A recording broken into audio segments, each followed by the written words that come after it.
Lové au pied des dentelles de Montmirail, Gigondas est un lieu d'habitat historiquement stratégique et ses voies de communication naturelle mènent à la vallée du Rhône, à la mer, puis au monde.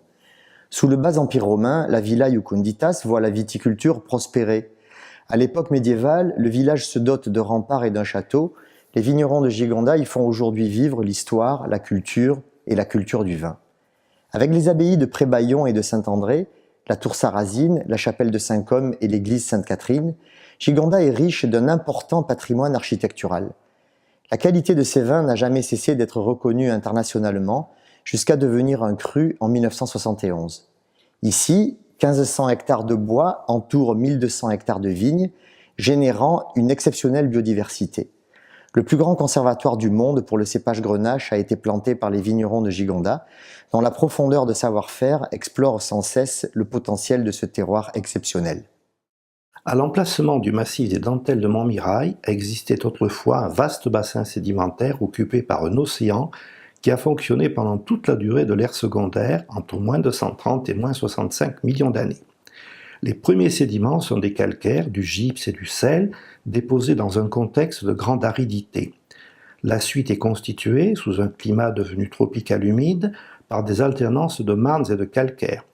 Leur épaisseur totale atteint 8 km. La plus importante couche calcaire est celle du Jurassique supérieur, qui va former bien plus tard les dentelles de Montmirail. Au début du tertiaire se produisent des événements tectoniques de très grande portée.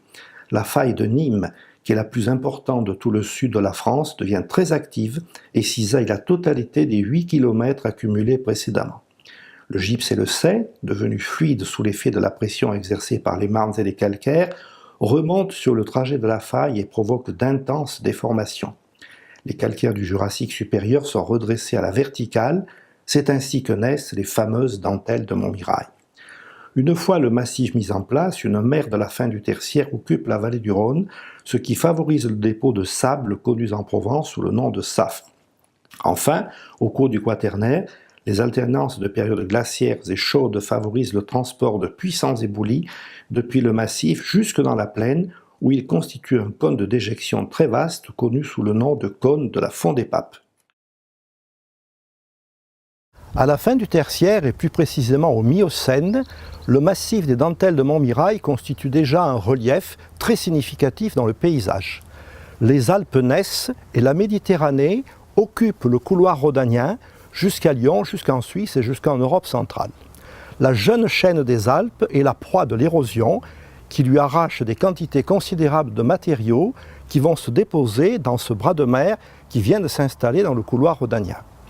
Chez nous, cela se traduit par l'accumulation de très fortes épaisseurs d'un matériau que l'on appelle des sables et des safres en provençal. Et ces matériaux-là sont particulièrement intéressants pour la viticulture et surtout à Gigondas. Ces matériaux, les voici. Voilà Julien, ces beaux sables.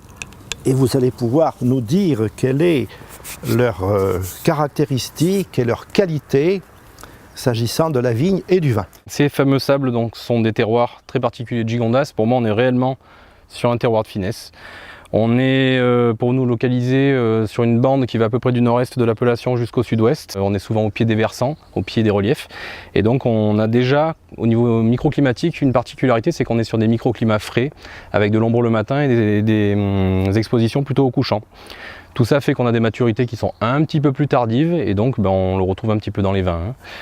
Alors évidemment, en termes de texture de sol, là on le retrouve complètement, c'est vraiment un sable qui glisse entre les doigts, on est sur quelque chose de très fin en termes de grains. Ce sol-là, du coup, est assez meuble, drainant et assez perméable, donc c'est des sols qui sont faciles à travailler.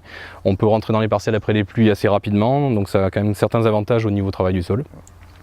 Et puis évidemment au niveau texture, ce grain de sable très très fin, on le retrouve dans les vins. On est sur des vins notamment avec le Grenache, avec de l'élégance. On est sur des structures tanniques plutôt assez modérées, des couleurs également assez modérées mais par contre très lumineuses. Une très belle aromatique qui est un petit peu renforcée par cette fraîcheur des microclimats. Et donc on est sur des vins qui ont un potentiel de garde assez important. Ouais, on a un peu de raisin cette année.